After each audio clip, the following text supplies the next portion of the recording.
In our first community conversation, we're joined by Lauren Taylor, Executive Director of Blue Ridge PRISM. She's sitting down with Erin. Lauren, thank you so much for coming in today. Thank you so much, Erin. It's so nice to see you again. Good to see you as well. So you were here earlier this year. So now you're just here to kind of update us on what's new at Blue Ridge PRISM. Yeah. So this week we are very excited to be hosting Kevin Heffernan, who is a stewardship biologist with the Virginia Department of Conservation and Recreation. He will be with us for a free online webinar on Friday, and Kevin is going to teach us how plants get onto the Virginia invasive species list. We currently have 103 plants on the list, and each of those goes through a very rigorous scientific protocol and assessment tools. What I like to say to people is plants don't make it onto the list willy-nilly or because we just don't like them. It takes a long time for plants to actually get on that list. Gotcha. That's something I did not know.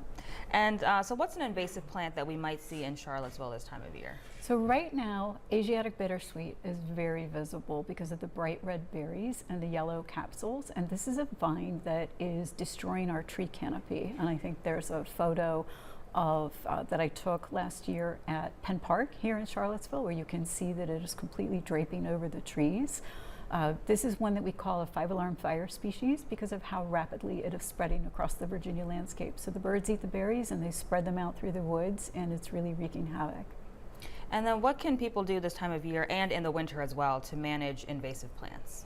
That's a great question because a lot of people think all of the activity has to happen in the spring or summer, but actually fall and winter is a perfect time to get out and manage invasive plants. So we tell people bundle up, especially on a warm winter day, in particular after a rainfall or a snow melt when the ground is soft.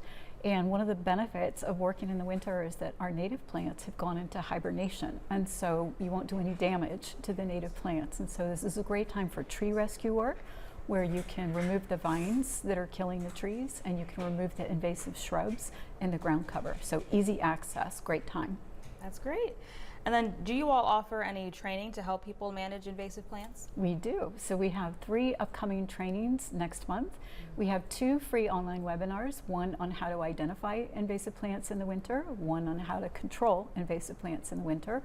And then we have a workday in collaboration with the Nature Conservancy at Fernbrook Preserve here in Charlottesville, where volunteers can come out and learn how to do this work and help out in a park. That's great.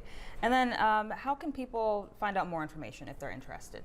Yes, so they can come to our website at blueridgeprism.org, and on our events page we list all of the upcoming activities and events. And one more I forgot to mention in the winter is you can join us at the Botanical Garden of the Piedmont for plant ID walks. Well, we'll go along and show the invasive plants that are there, or roll up your sleeves and help us out with a volunteer work day there. Very nice. It's always good to roll up your sleeves and get involved. Yes, so. Take that knowledge back to your property and do work on the plants there. Yes, absolutely. Well, thank you so much, Lauren, for coming in. It was great seeing you again. Thanks for having us, Erin. You're very welcome. Steve?